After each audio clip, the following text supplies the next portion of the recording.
On behalf of the Economic Commission for Africa, it is my pleasure to welcome you to this 28th session of the Intergovernmental Committee of Senior Officials and Experts under the theme Greening Industrialization in Southern Africa through Digitalization, Infrastructure Development and Regional Integration, leveraging the AFCFTA implementation. We recognize that the needs for inclusive and green industrial policies are many, but we are committed to using as many platforms as possible to mobilize support for this ambitious goal, to unleash the full potential of the member states that we serve. I hope that during this meeting, you will have robust discussions that articulate concrete recommendations that we can all take forward as the Maputo Consensus on Green Industrialization in Southern Africa. More importantly, we would want to look back at this time in the near future and point to some transformative shifts that would have begun today to place Southern Africa on a green, inclusive, and sustainable development pathway.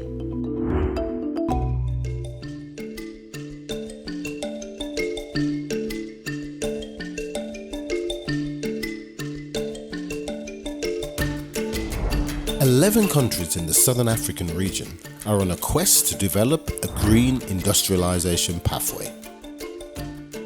The ECA Sub-Regional Office for Southern Africa is aiding them to grow their economies, harness new technologies through digitalization, forge improvement of infrastructure, and take advantage of the opportunities of deepening regional integration through the AFCFTA.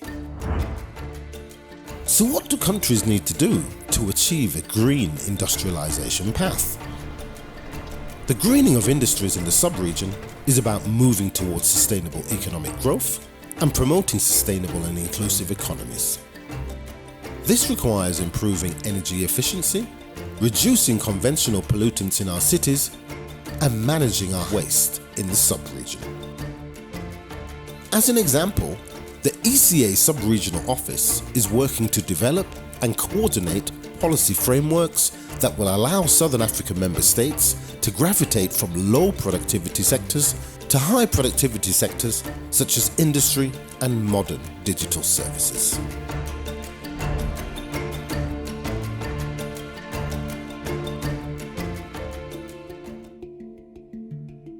Deixe-me começar por dizer que Moçambique elegeu a agricultura como base de desenvolvimento nacional e a indústria como o seu fator impulsionador. E o Estado tem estado a trabalhar na criação da melhoria do ambiente de negócios como um dos pilares basilares para a proteção e desenvolvimento do empresariado nacional, principalmente nas zonas rurais. É neste âmbito que o Programa Quinquenal do Governo 2020-2024 determina como prioridade estratégica a promoção do ambiente macroeconômico equilibrado e a melhoria do ambiente de negócios. E neste plano, o Estado prioriza, dentre outras ações, a adoção de medidas que assegurem o crescimento e a diversificação da economia, através da formulação de políticas e estratégias integradas, a criação de condições para o alargamento e fortalecimento da promoção do desenvolvimento da indústria transformadora, com particular ênfase para as micro, pequenas e médias empresas. O Estado aprovou o programa Industrializar Moçambique, o PRONAI, que é um instrumento integrador alinhado de forma estratégica com a Estratégia Nacional de Desenvolvimento e a Política e Estratégia Industrial. E tudo isto está dentro das normas da SADC e tem premissas e ações estratégicas para a implementação do Acordo do Comércio Livre Continental. Esta é a forma como o Estado tem estado a olhar para este desafio. Temos várias áreas que, no contexto do desenvolvimento, são as mais importantes e dentro delas temos também a digitalização. What Ministry of Energy is doing is to diversify in terms of the sources of energy. Previously, the focus was very much on hydro, but now we are looking at also different sources like solar, wind, and also quite a number of them. So those are some of the areas which we believe, I think, would be very crucial and very important for a country in order to diversify as well as to industrialize.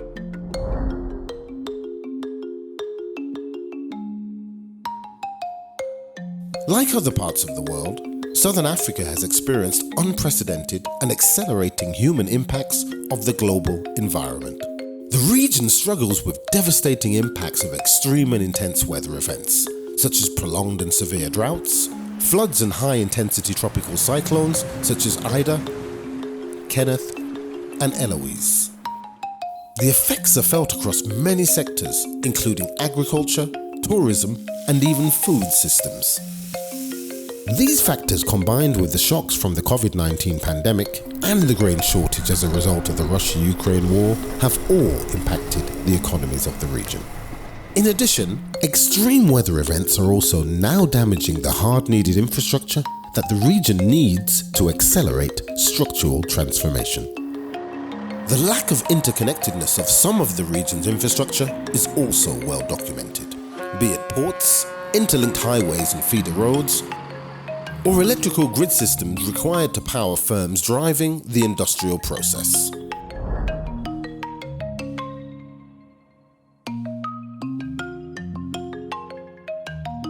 The region now faces an urgent challenge to accelerate green industrialization and improve diversification of its economies to mitigate the impact of climate change and take full advantage of the opportunities of digitalization. Climate change and extreme weather phenomenon also underpin the need for further infrastructure development in order to accelerate structural transformation in the region. With the deepening of regional integration through the ASCFTA, major infrastructure rehauls and investments will be needed to realize and implement the sub-region's green industrialization ambitions. Malawi, we are not alone. We are part of the regional blocs. We are talking of SADC, we are also talking of COMESA. And not only that, there's also the tripartite arrangement and also now the Continental Free Trade Agreement, which is it's a Pan-African movement and which is aimed at the boosting intra-African trade. So Malawi cannot be left alone. We are also looking at the importance of having a conducive environment, and in that regard we are looking at the establishment of what we are calling special economic zones. These are very important zones or industrial parks that are going to help in terms of supporting the economic growth of the country. And we are not only looking at these SEZs as just a mere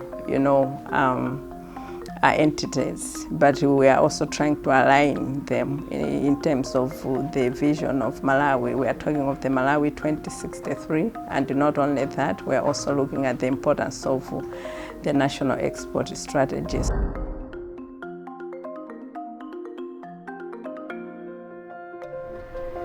In forging a green industrialization pathway, the ECA Southern African office emphasizes the need to focus on people, with women and micro and small business enterprises at the heart of these efforts.